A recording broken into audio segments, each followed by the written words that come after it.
So much has happened so fast since President Biden announced he would not seek re-election just days ago.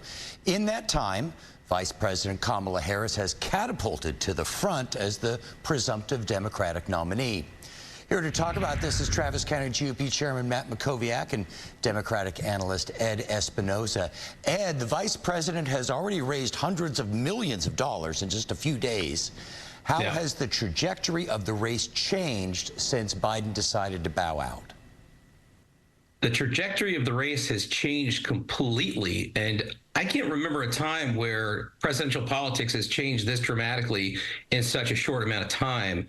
But with Kamala Harris entering the race with a revitalized Democratic voter base now, people being very excited, and those fundraising numbers you mentioned really showing how excited people are, has really changed things. And think about where this race was as little as a week ago. We weren't looking at 6 swing states. We were looking at 6 swing states and a number of blue states that had turned competitive. That's not really the case anymore. This is now a very competitive presidential race, and competitive elections drive turnout. The calculus of this race has changed completely in just a few days. Matt Mackowiak, Donald Trump, how is his campaign changing because of this? So I don't think it's changing that much, because the Biden record is the Harris record. And so if you're going to criticize Biden about a decision, you can criticize Harris as well. They're the same administration. They're partners. She's the last one in the room, et cetera, et cetera. But I do think some of the baggage that Vice President Harris brings to this is unique to her. Her past positions supporting Medicare for all, wanting to ban fracking, her record as a prosecutor. The list goes on and on. So, look, she's going to be able to make arguments more effectively against Trump than Biden was able to. That's a pretty low bar. I don't think that's that impressive. She's a different candidate. She has different strengths and weaknesses. But so I do think the recent race has changed, and I do expect this to be a close election.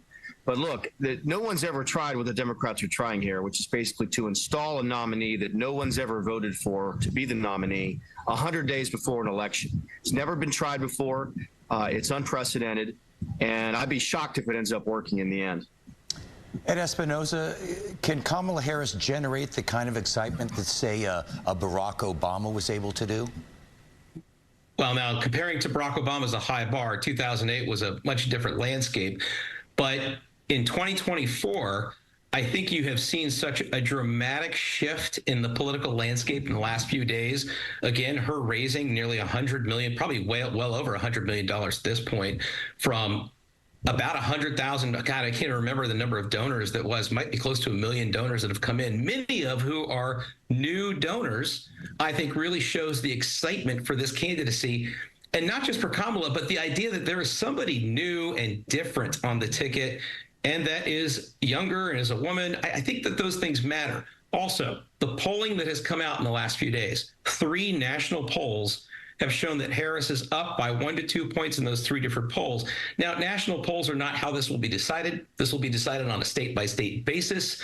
But what you are seeing here is the enthusiasm gap has closed, and the Democratic ranks have closed, and they're supporting Kamala Harris. And I think it's going to be an exciting time all around in this presidential race.